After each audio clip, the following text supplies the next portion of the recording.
qui représente la KFGA pour moi, je dirais regroupement, ensemble, parce qu'il a fallu qu'il y ait beaucoup de gens qui participent.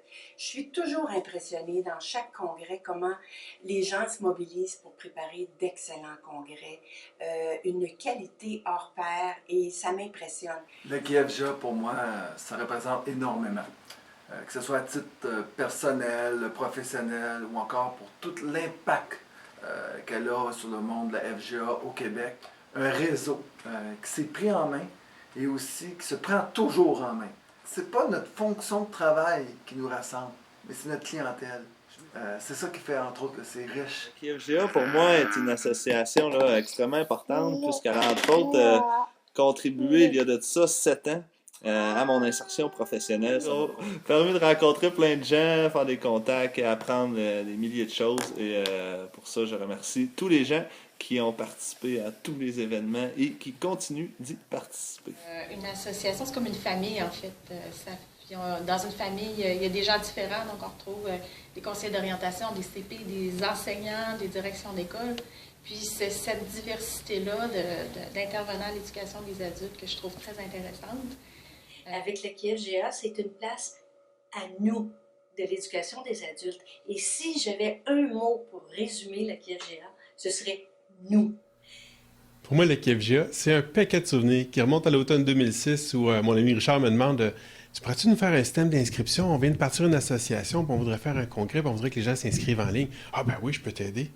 Ah, puis en passant, on cherche des animateurs. Tu nous animerais-tu des ateliers? Ah oui, je vais essayer de te trouver quelque chose. Est-ce que tu connais quelqu'un qui pourrait faire une conférence d'ouverture? Pouf! Non, mais si jamais tu trouves personne, tu me demanderas.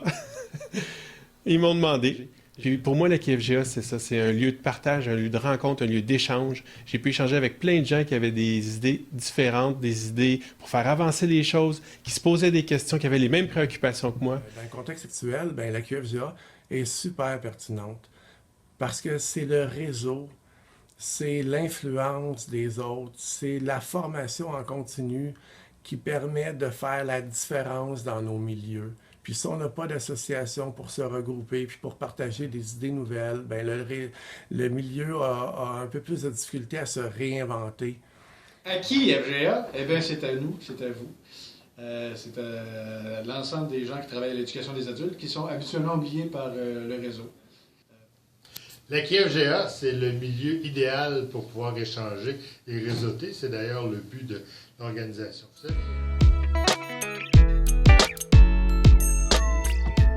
certain que, à quelque part, c'est une de mes plus grandes réalisations professionnelles.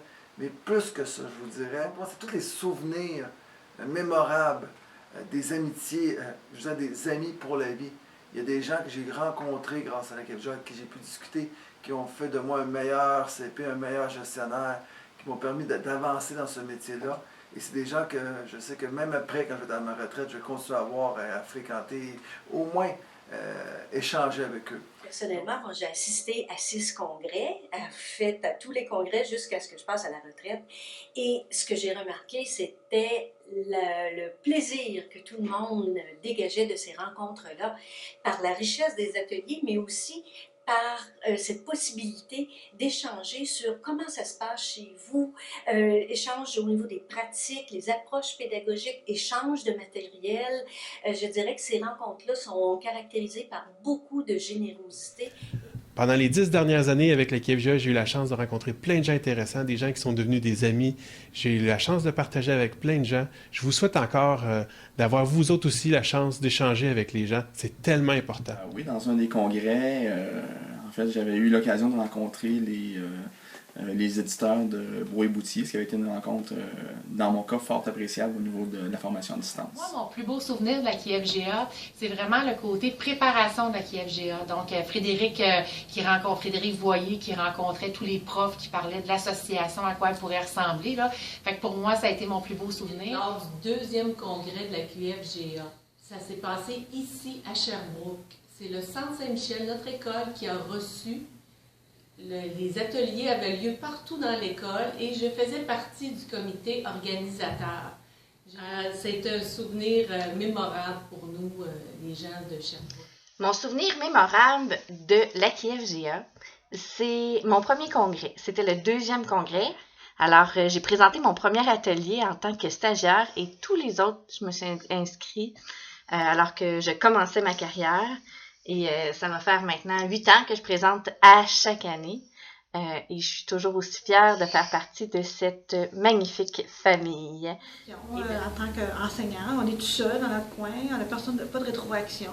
Ça fait qu'en allant au congrès, j'allais voir, je peux rencontrer d'autres enseignants d'anglais langue seconde, puis voir qu'est-ce qui se passait. Et je me rappelle le premier congrès où il y avait moins de monde et où on était très contents qu'enfin cette association-là ait vu le jour. Et le deuxième où là, ça a été la surprise.